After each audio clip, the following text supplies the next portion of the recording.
Mariko Tamaki highlights the perils of breaking up. I discuss this and more on today's episode.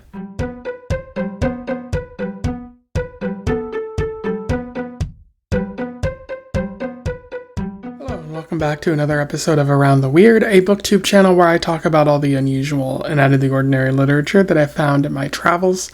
Today I want to talk about a graphic novel that I read, one that focuses on breaking up and toxic cycles.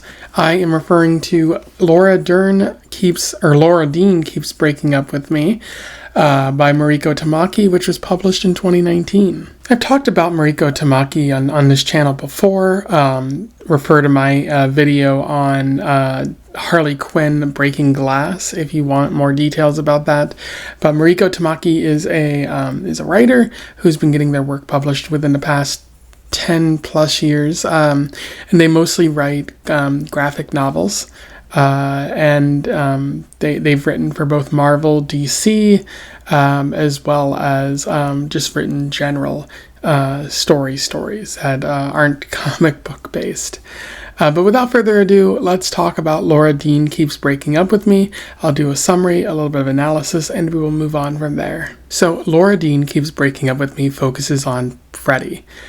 She is a queer high school girl, identifies as a lesbian, and she's in a relationship with Laura Dean, which we come to find out is a bit troubled. At the beginning of the story, she's at a high school dance, and she sees Laura Dean cheating on her in like a closet with somebody else. And so at that point, their relationship is kind of on a downturn. Freddy kind of recalls the history of their breakups, and I think Freddy goes to a shop, some sort of restaurant, after the dance, is drunk and throws up there, but meets a new person in the process. Freddy relies on her friends, especially her friend Doodle, who is an androgynous person, also LGBT. And Doodle takes Freddy to see a psychic type person who tries to offer relationship advice, but Freddy doesn't think it's very helpful. Freddy and Laura end up getting back together because Laura wants to be with Freddy, but it's clear that Freddy's friends think it's weird and thinks that Laura isn't really good for Freddy. Laura ends up inviting Freddy to a party at her place, and Freddy is happy to go, but Laura doesn't seem to be paying attention to her, hanging out with other people, and Freddy decides to leave pretty early at that point. And then Freddy runs into the worker at the restaurant where she had previously vomited, and that woman's name is Vi, something like that.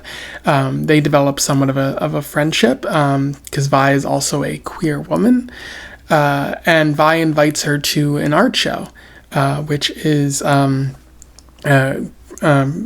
that Freddy wants to do.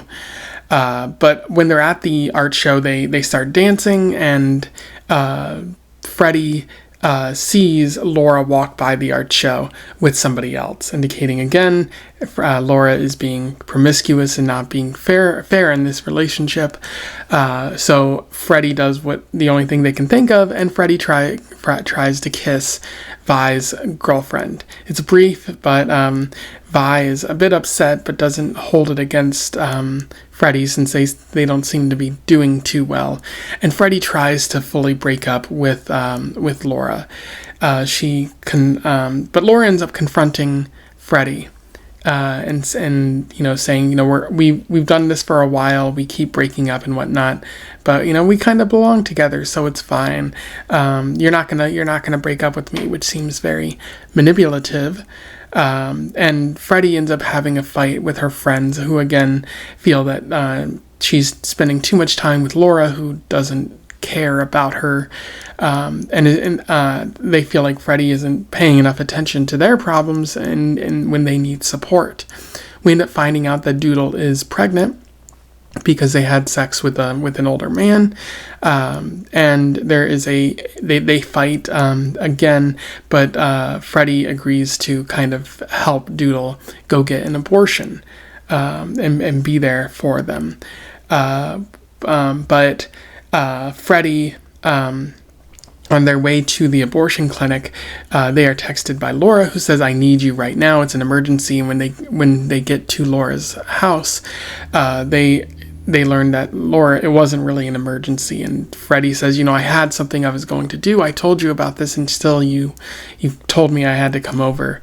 And when Laura's other friends show up a couple minutes later, Laura starts ignoring Freddy, and Freddy realizes that Laura really only invited her over so that somebody could pay attention to her. And so Freddy decides that it kind of has to end right there.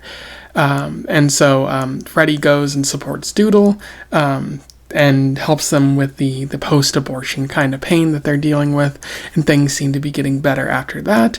And as the story comes to a close, Freddy breaks up with Laura for good, and Laura is deeply unhappy about this, because this relationship was on Laura's terms more than it should have been on Freddy's terms. So there's a little bit of hope for how things are going to turn out here. In terms of analysis, there's a fair bit to talk about with Laura Dean Keeps Breaking Up With Me. But, based on the title, one of the more obvious themes to this is the idea of breaking up. Tamaki illustrates the difficulty of the breakup in general, how it's not always to break up with someone even though what you're doing is breaking up. Just because Laura Dean broke up with her, many times before, it doesn't really appear that that's the end of their relationship. And Freddy does seem to love Laura.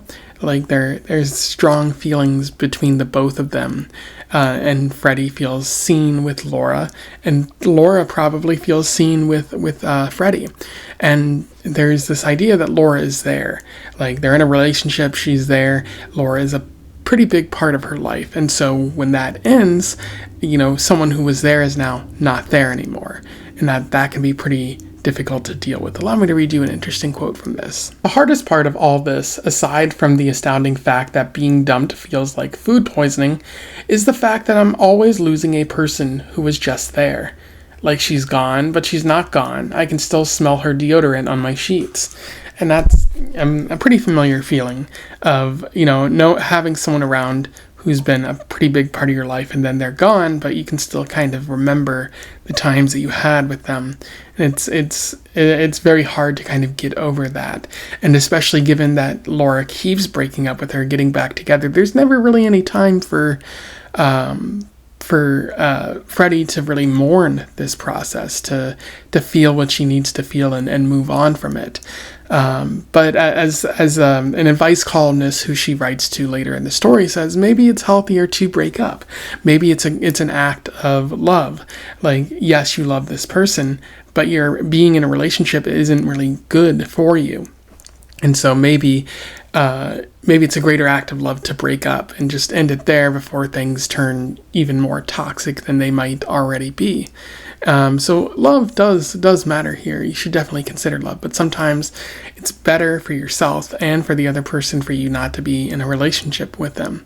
And another question that is really asked is like, is this really what Freddy wants? To be in this weird cycle forever, or for a very long period of time where it's hurting her relationship with her friends. It's hurting, her own mental health, and it's presenting a number of challenges to be friends with Laura. And maybe down the road, after Laura gets over the fact that they've broken up, maybe they can be friends again, but that doesn't really seem as likely. So breaking up in general, Tamaki does a really good job of presenting how difficult it is, how nebulous and gray things can be, and how important it is to break up sometimes because it can be healthier for you. Tamaki's also talking about toxic cycles in this story, because Freddy is caught in a bad loop with Laura.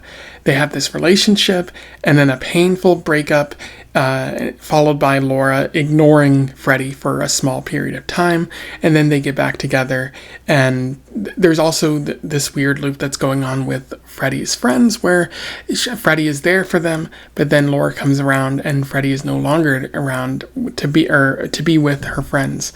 And so the ultimate thing is, like, Freddy is in a toxic loop with Laura, but she's also slowly damaging her friendship with her friends, which is not ideal. And sooner or later, she's going to have to pick between one or the other, which is in fact what happens at the end of the story. This whole entire loop causes anxiety and frustration, as it does for many people in real life. Not really knowing where you stand with somebody and kind of going back and forth. Will they or won't they? Like, you probably want greater things, but you're not able to have it because there's that loop. There's that sort of toxic cycle of breaking up and then getting back together. And what's more is Freddy seems very self-aware of all of that. Freddy knows that things aren't really working out, but doesn't know how to kind of escape the orbit of Laura. There's a sense of love there, a sense of feeling connected, but you can't, that you shouldn't be there, and yet you can't stop yourself from being there. There's also a sense of manipulation on Laura's part, because Freddy does try to break up with her early in the story, but Laura's like, oh, we're not going to do that. We're destined to kind of come back to each other because we're good together. But I'll always go my separate way, but there will be a time when I want to come back and we'll be together again, which is, like, again, it seems like a relationship on Laura's terms more than Freddy's terms.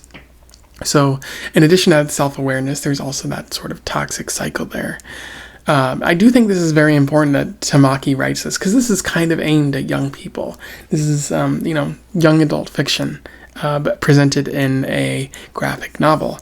And I think it's important that young people know about these toxic cycles, because it's easy to get trapped in one, and it might feel like you love somebody and you want to be with them. But as I was saying with the whole breakup aspect, like, if it's not working for you, if it doesn't make you feel good, if it feels like it's only making you hate somebody or yourself, or causing difficulties in other areas of your life, it's probably best not to engage in that any further. That can be hard to do, but it's something that young people need to know, especially teenagers, because if you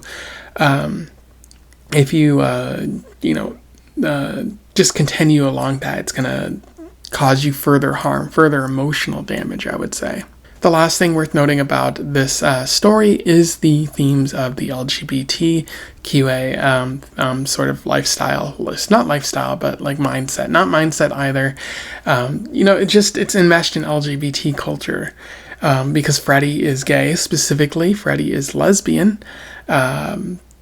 And you have gender non-conforming characters as well. Laura feels a little bit like that, but Doodle is also a gender non-conforming character, presented extremely androgynous, not male or female one way or another, and it was difficult to figure out, Doodle's sort of gender or what they presented themselves as until they told us that they were pregnant later in the story. So I thought that was a bit interesting. But yeah, Freddy is hanging around people in the LGBTQ community, and there's a lot of support, especially for young gays, and that's also a really important message to send to young people. Although many conservatives kind of want to block those messages, that was what all those book bans were in the early 2020s. It's important to sort of challenge that and allow these kind of books to flow into school settings, because although there are maybe some adult themes in this book, that's something that young people need to be aware about, especially as they're forming their identities and coming to understand more about who they prefer, how they want to sort of show themselves to the world. And if you try to hide that doesn't really make it go away. It just makes people feel less than. It makes people feel like they should conform a certain way, which is what those conservatives want. Tamaki wasn't really considering that, or maybe they were considering that, but this was written in 2019 before all those book bans. But yeah, this probably ended up getting caught in those book bans. But I'm glad I was able to find it at my local library. Anyway, those are my thoughts on Laura Dean Keeps Breaking Up With Me by Mariko Tamaki, which I consider to be a good read. Definitely one of the better graphic novels that I've read recently, and I highly recommend that you seek it out, maybe at your own local library. I'm sure they have this in their collection. I'm also, in general, becoming a bigger fan of Mariko Tamaki. Not everything that she writes necessarily lands with me. I'm probably not the target audience anyways, especially with Laura Dean Keeps Breaking Up With Me. But between Harley Quinn Breaking Glass and this, I think Tamaki is really a good writer, but especially a great sort of graphic novel writer and whatnot. So I hope to find more of Mariko's work in the future. But if you have any thoughts on this, or you simply want to comment on something I said in my review, let me know in the comments below. I would love to hear from you. Otherwise, don't forget to like, share, and subscribe so that more people can find out about this story or this author if they don't already know. And until then, I wish you the best of luck in your weird and toxic cycle breaking travels. Farewell.